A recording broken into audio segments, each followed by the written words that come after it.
নমস্কার, আমি পূজা। অনিওয়ার্শিপ চ্যানেলে আপনাদের সকলকে স্বাগত।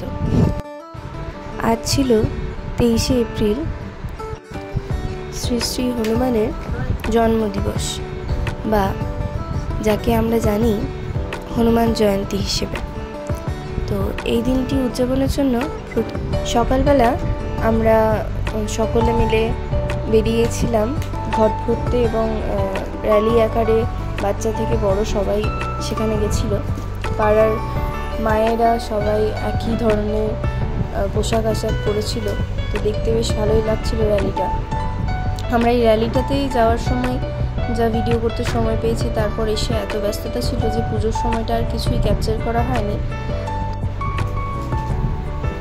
এখানে বাজনা করা হয়েছিল এবং জয় শ্রীরাম ধ্বনির সঙ্গে সকলেই ধ্বজা উপরে তুলে আমরা যাচ্ছিলাম ঘট ভরতে। ঘট ভরার এখানে যে পুকুরটি আছে সেখানে আমরা পৌঁছে গেছি।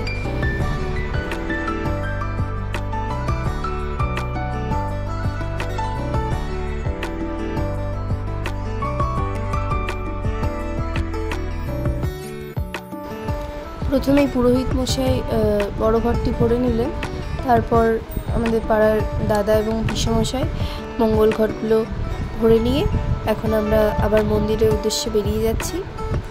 যেহেতু বাজনা এবং পাড়ার সকলেই ছিল, সেজন্য গোটা পাড়াটাই এক পাক ঘুরে তারপরে মন্দিরের পথে যাওয়া হচ্ছে।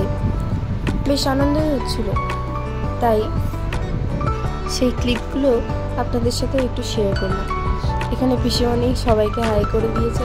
এখানে প্রত্যেককেই প্রায় কম বেশি আমার এই ভিডিওগুলো দেখে, তো তারা সবাই আমার হাতে ফোন দেখেই বলছিল যে এগুলো কি ব্লগে অ্যাড হবে। আমি তখন বলছিলাম হ্যাঁ, হয়তো হতে পারে। কথায় কথায় আমরা এসে মন্দিরে পৌঁছে গেছি। ঘট বসানোর পর পুজোর ডালি নিয়ে পুজো শুরু হবে। হোম যজ্ঞ পুজো শেষে এখন প্রসাদ বিতরণের পালা। চলুন, ভিডিওটি হবে আজ এই পর্যন্তই। সবাই ভালো থাকবেন, সুস্থ থাকবেন, সাবধানে থাকবেন। ধন্যবাদ।